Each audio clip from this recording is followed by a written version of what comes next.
बिस्मिल्लाहिर्रहमानिर्रहीम। अस्सलामुअलैकुम viewers, welcome to my channel easy food cooking secret. तो कैसे हैं आप सब? उम्मीद करती हूँ सब खैरियत से होंगे।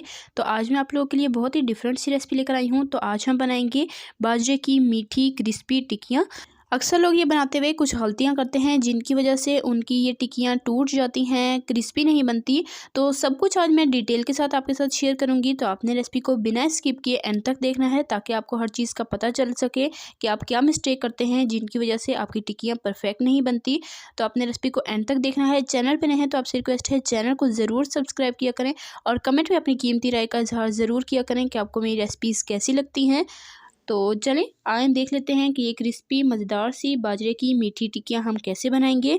तो चलें रेसिपी स्टार्ट करते हैं। बिस्मिल्लाहिर्रहमानिर्रहीम।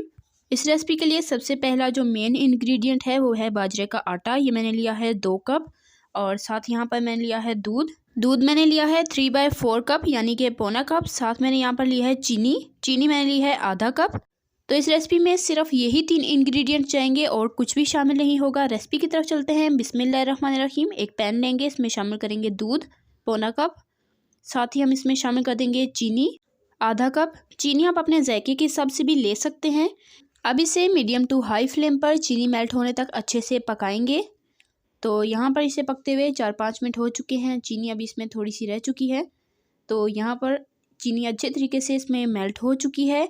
अब हम फ्लेम को ऑफ कर देंगे, इसे ठंडा करके एक बाउल में निकाल लेंगे। ये रेसिपी सर्दियों के लिहाज से बिल्कुल परफेक्ट है। आप सर्दियों में इस रेसिपी को ज़रूर ट्राई कीजिएगा और कमेंट में अपना फीडबैक ज़रूर दीजिएगा कि आपको मेरी आज की रेसिपी कैसी लगी है और आपने पहले ये रेसिपी ट्राई की है या नहीं। तो यहाँ पर जो हमने दूध का मिक्सचर तैयार करके रखा था, थोड़ा सा ठंडा होने के बाद हम इसे बाजरे के आटे में थोड़ा थोड़ा करके शामिल करते जाएंगे और इसे अच्छे से गूंद लेंगे। तो डो को हमने थोड़ा सा हार्ड ही रखना है, बहुत ज़्यादा सॉफ्ट नहीं रखेंगे। पहले हमने चम्मच से मिक्स किया, अब चम्मच का काम ख़त्म। अब हाथ की मदद से डो को अच्छे तरीके से हमने गूंद लेना है। तो डो को आपने नॉर्मल रखना है। अगर ज़्यादा हार्ड रखेंगे तो वो टूट जाएंगे, इसमें क्रैक्स पड़ जाएंगे। और अगर ज़्यादा सॉफ्ट रखेंगे तो उसकी टिक्कियाँ बनाना बहुत मुश्किल हो जाएगा।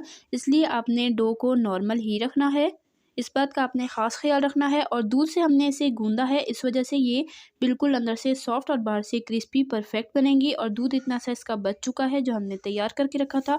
सारा दूध हमने इस्तेमाल नहीं किया, इसे आप चाय वगैरह में इस्तेमाल कर सकते हैं, कोई मसला नहीं है। अब यहाँ पर काउंटर पे हल्का सा हमने खुश्क मैदा या आटा ले लेना है, उसे अच्छे से फैला लें और इस डो को रख कर हमने अच्छे से इसे हाथ से इस तरह से फैला लेना है और फिर रोलिंग पिन की मदद से इसे बेल लेंगे। और आटे को गूंदने के बाद हमने इसे 10 मिनट रेस्ट दिया था, उसके बाद हम इसे बेल रहे हैं। इसी दौरान अगर आपको रेसिपी ज़रा सी पसंद आ रही है तो वीडियो को लाइक करें, शेयर करें अपने फ्रेंड एंड फैमिली मेम्बर्स के साथ। चैनल पे नए हैं तो सब्सक्राइब ज़रूर कर लें, साथ मौजूद बेल आइकन को भी प्रेस कर लें ताकि आपको इसी तरह की मज़ेदार आसान सी रेसिपी सबसे पहले फ्री में देखने को मिल सके और आप हमारी कोई भी रेसिपी मिस ना करें। रोटी बेली जा चुकी है, इसे हमने थोड़ा सा मोटा रखा है, बहुत ज़्यादा मोटा नहीं रखेंगे वरना ये क्रिस्पी नहीं बनेगी। और अगर बहुत पतला रखेंगे तो ये फिर अच्छा इसका टेस्ट नहीं आता, इसलिए नॉर्मल रखना है। और यहाँ पर आप किसी कटर की मदद से या किसी गिलास की मदद से आप इसे कट कर सकते हैं।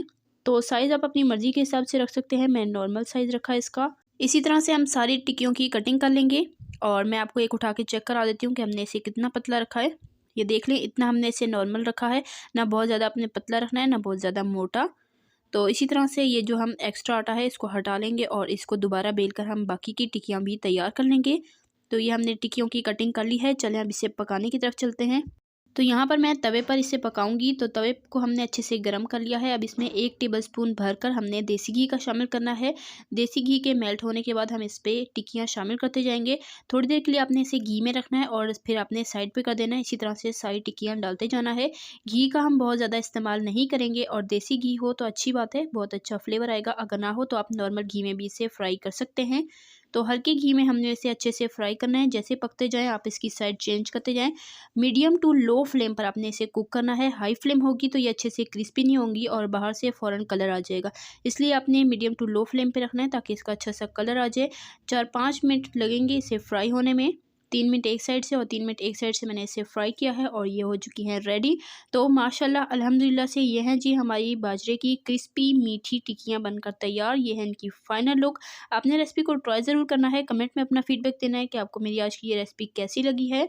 बस आपने आटा गूँथते हुए ध्यान रखना है कि आपने दूध का इस्तेमाल करना है और इसे बहुत ज़्यादा सॉफ्ट या बहुत हार्ड नहीं गूँथना। और सेकंड टिप ये है कि आपने इसे मीडियम टू लो फ्लेम पर फ्राई करना है, तभी ये क्रिस्पी होंगी।